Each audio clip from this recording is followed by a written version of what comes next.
¿Alguna vez os habéis parado a pensar las consecuencias que podría tener un ataque de hacking en la vida real? Ya no estoy hablando de que hackeen a una persona y se hagan pasar por ella y todo eso. Eso es un caso aparte. Me estoy refiriendo a consecuencias físicas, consecuencias más tangibles. Consecuencias como que hackeen un edificio y los hackers sean capaces de controlar remotamente su temperatura, su agua, su electricidad. Consecuencias como que alguien hackee un coche y lo pueda controlar como quiera. Subir y bajar las ventanillas, quitar la alarma, ponerla, dar el freno de mano mientras el coche va a 120 km por hora. Son escenarios que dan bastante miedo, pero son escenarios que han pasado en la vida real. Al igual que hay atacantes que pueden hackear edificios y pueden hackear coches y un montonazo más de cosas, hay atacantes y grupos de atacantes cuya única finalidad es atacar a países. Los objetivos de este tipo de grupos suelen ser muy variados. Por lo general, este tipo de grupos realizan labores de espionaje o incluso impiden el avance en ciertos ámbitos de un país, pero lo que vamos a ver hoy es algo bastante más impactante. Hoy os voy a contar la historia de cómo un virus informático y una serie de ciberataques fueron capaces de paralizar casi por completo a Ucrania en 2017. Yo soy Jorge y esto es Nothing for Free.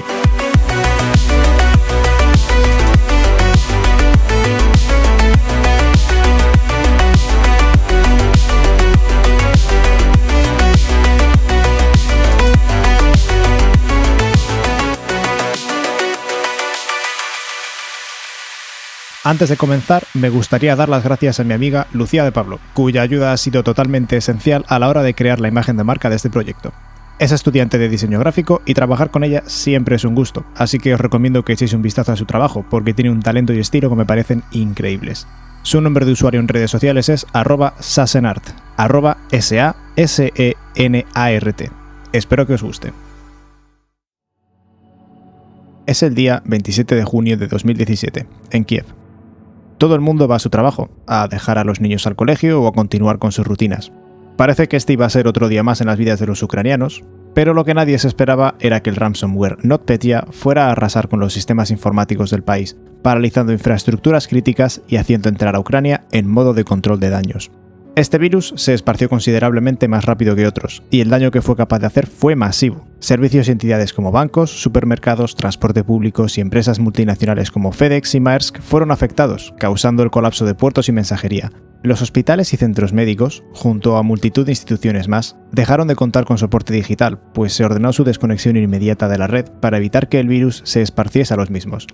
Ucrania estaba viviendo uno de los peores ciberataques registrados en la historia, pero ¿por qué? Os voy a contar cómo funcionaba este virus. NotPetya, apodado así por estar basado en otro malware denominado Petya, es una especie de ransomware. Este tipo de virus básicamente encripta o corrompe los discos duros de un ordenador, impidiendo el acceso a sus archivos. La única forma de recuperar los mismos es con la clave de desencriptado, que los delincuentes ofrecen a las víctimas a cambio de un rescate, normalmente en forma de pago en Bitcoin o criptomonedas similares. Cuando un virus de este tipo infecta a una empresa, cifra los archivos de sus ordenadores y servidores, impidiendo que sus empleados puedan trabajar en ellos. Los ataques de este tipo han aumentado exponencialmente desde el comienzo de la pandemia y el auge del teletrabajo, pues son los más dañinos para empresas, así como los más rentables para atacantes. Unos meses antes, en abril de 2017, un grupo de hackers denominado The Shadow Brokers filtraron una serie de exploits y herramientas usadas y desarrolladas por la NSA. Un exploit es un conjunto de procedimientos que se pueden usar para comprometer un activo o llevar a cabo tareas de hacking, y uno de esos exploits que se filtraron era el conocido como Eternal Blue. Eternal Blue explota una vulnerabilidad en el protocolo SMB de Windows que permite a un ciberdelincuente, o a un virus en este caso, ejecutar acciones de forma remota en un equipo, siempre que esté en la misma red. Por esta razón, NotPetya se propagaba tan rápido. Bastaba que el virus llegase a un solo ordenador de una oficina para que empezase a explotar esta vulnerabilidad, pudiendo clonarse en el resto de equipos de la misma y encriptando todos sus archivos de forma rápida. Microsoft conocía esta vulnerabilidad y de hecho publicó una actualización el mismo año que NotPetya infectó a Ucrania, pero un porcentaje alto de los afectados no había actualizado sus sistemas y por tanto eran vulnerables al malware. Pero eso no es todo. NotPetya también hacía uso de una herramienta denominada Mimikatz, que también explota otra vulnerabilidad de Windows que permite obtener las contraseñas de los usuarios que han iniciado sesión en un equipo. De esta forma, NotPetya, además de poder destruir redes enteras, también podía robar credenciales de usuarios y administradores. El caos estaba sembrado.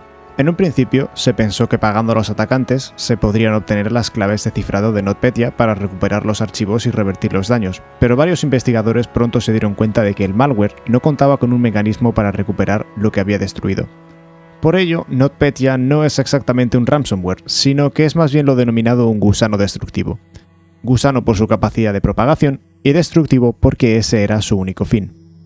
En resumen, tenemos un malware que se esparce increíblemente rápido y que es capaz de destruir redes enteras como si nada.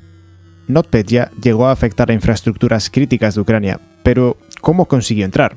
La historia es cuanto menos ingeniosa. En Ucrania se utiliza extensivamente un software de contabilidad llamado Medoc, desarrollado por Intellect Service. Este programa cuenta con unos 400.000 usuarios en el país, lo que supone aproximadamente el 90% de sus empresas. Los ciberdelincuentes estuvieron varios meses tanteando e investigando cómo lograr introducir el malware, hasta que finalmente llegaron a la conclusión de que la forma más óptima de hacerlo era atacando ese software, dado su extensivo uso. La duda entonces era, ¿cómo podemos usar Medoc para introducir un malware destructivo en Ucrania? Lo que hicieron los ciberdelincuentes fue lo siguiente. Localizaron y lograron infectar el servidor desde el cual se enviaban actualizaciones al programa. Cómo lo lograron es todavía una incógnita, pero seguramente usaron algún tipo de ataque de ingeniería social para conseguir acceso al mismo. Una vez tuvieron acceso al servidor, enviaron una falsa actualización a todos sus usuarios que contenía el malware NotPetya, logrando infectar de esta forma a un número considerablemente alto de los mismos. A fin de cuentas, si nos ponemos en su lugar, ¿quién no instalaría una actualización de un programa que el propio desarrollador nos envía? Era un método de infección perfecto. Y unido a la gran virulencia de NotPetya, los ciberdelincuentes habían logrado desplegar de forma satisfactoria el arma digital más potente de la historia de Internet. Las consecuencias, como ya he mencionado anteriormente, fueron caóticas. Para que os hagáis una idea de cómo se vivieron estos ataques, os contaré la experiencia personal de Oleksiy Yasinski, investigador de ciberseguridad ucraniano que vivió de primera mano las consecuencias de NotPetya.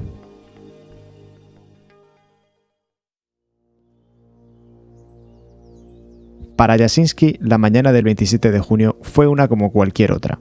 No estaba pasando nada fuera de lo habitual hasta que recibió una llamada en la que le informaron de que Oschatbank, el segundo banco más grande de Ucrania, estaba sufriendo un ataque de ransomware.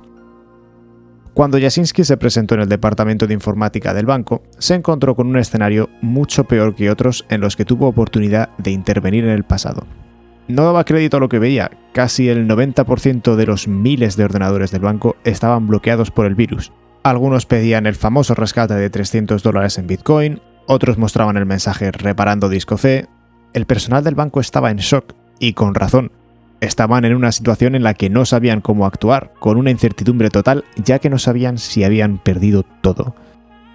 Cuando Yasinski analizó los informes de actividad de la red, se dio cuenta de que la infección había sido causada por un malware automatizado que había sido capaz de obtener las credenciales de un administrador, pudiendo apropiarse así de la red del banco y aniquilando todos los ordenadores que se encontraba a su paso.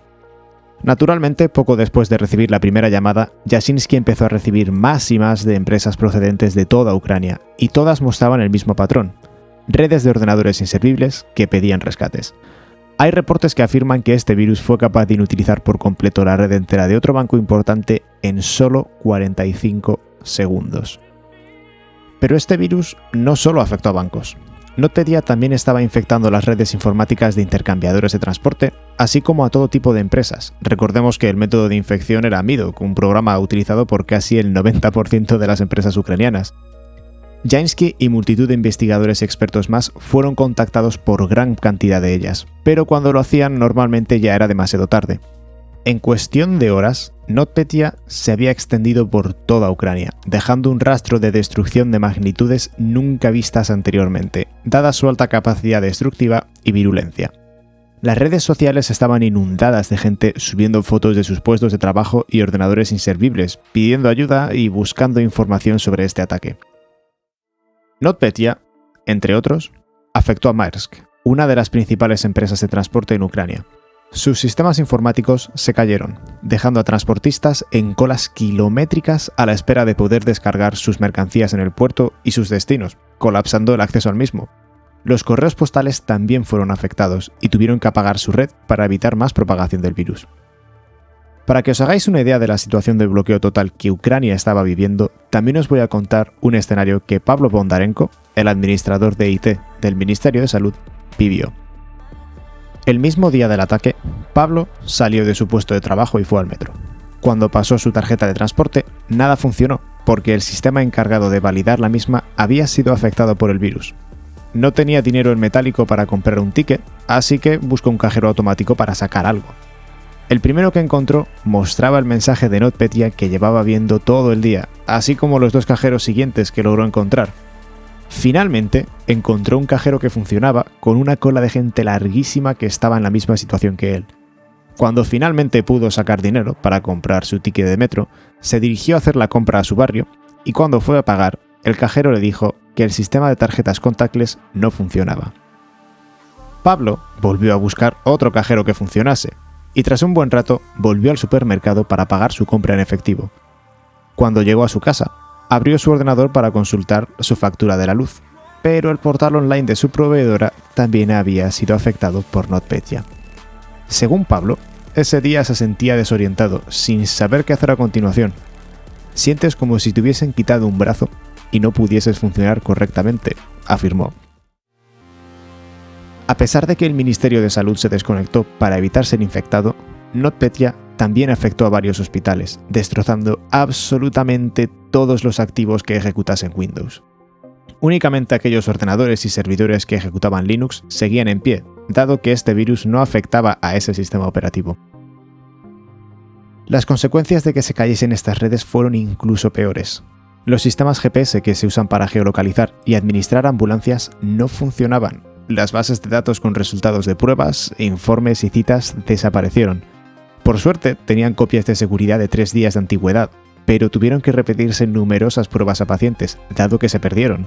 Según informes, NotPetya afectó por lo menos a 4 hospitales, 6 proveedores de electricidad, 2 aeropuertos, más de 22 bancos ucranianos y por ello cajeros automáticos, sistemas de pago con tarjetas, transacciones y también dejó offline al gobierno. Si bien también afectó a Estados Unidos y Rusia, sus efectos allí no fueron ni remotamente similares a los de Ucrania. En cuestión de horas, Ucrania había pasado de la normalidad al caos absoluto por un virus informático.